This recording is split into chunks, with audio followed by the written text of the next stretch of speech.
Sa iba pang balita, habang abala sa pagdinig sa issue ng flood control projects, pinalitan ni Senador Tito Soto III si Senador Chis Escudero bilang Senate President.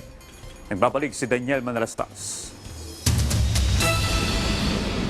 Move to declare the position of the Senate President as vacant, Mr. President. Is there any objection?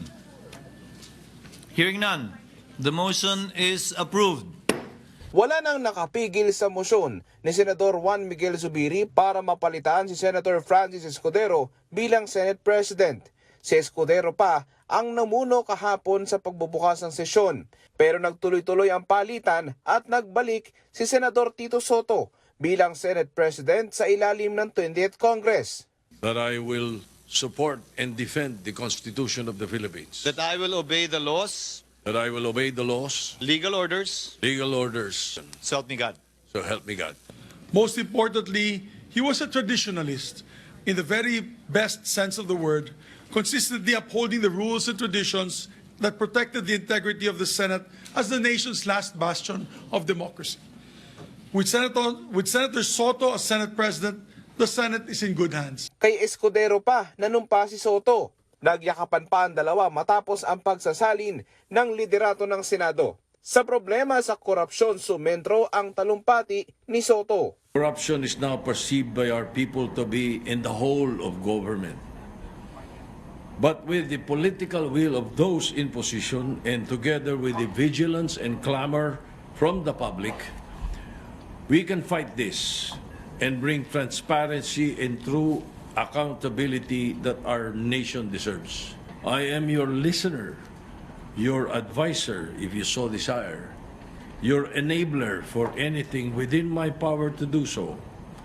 I am primus inter pares, or first among equals. Si Escudero naman binalikan ang tagumpay sa kanyang pamumuno. Sinabi rin niya na wala siyang sama ng loob sa pagkakapalit sa kanya. I hold no grudges. I hold no ill feelings. I am proud of what the Senate has accomplished together, and I trust that the spirit of transparency and courage that have been displayed by this chamber will be sustained.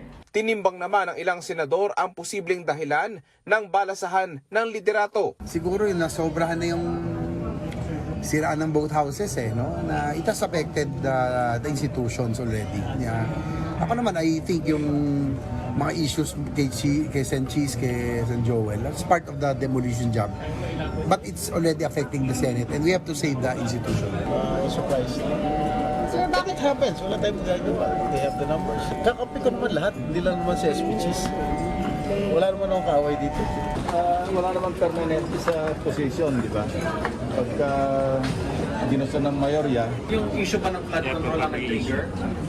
Walang gano'n. Kasi nagkaroon na ng change of leadership. Si Senador Panfilo Lacson naman ang pumalit kay Senator Jinggoy Estrada bilang Senate President pro tempore, habang si Senator Mig Zubiri ang pumalit kay Senador Joel Villanueva bilang Senate Majority Leader. Kinumpirma naman ni Soto na si Lacson din ang papalit kay Senator Rodante Marcoleta bilang chairman ng Senate Blue Ribbon Committee na abalan nag-iimbestiga sa anomalya sa flood control projects. Sabi ni Soto, hindi miyembro ng majority bloc si Marcoleta at ang Blue Ribbon ay nakareserba para sa miyembro ng mayorya. Nang tanongin naman kung gagalawin din ba ang hawak ng mga komite ng tinaguriang Duterte Bloc, sabi ni Soto, pagpapasyahan daw ito ng bagong mayorya. Daniel Manalastas para sa Pambansang TV sa Bagong Pilipinas.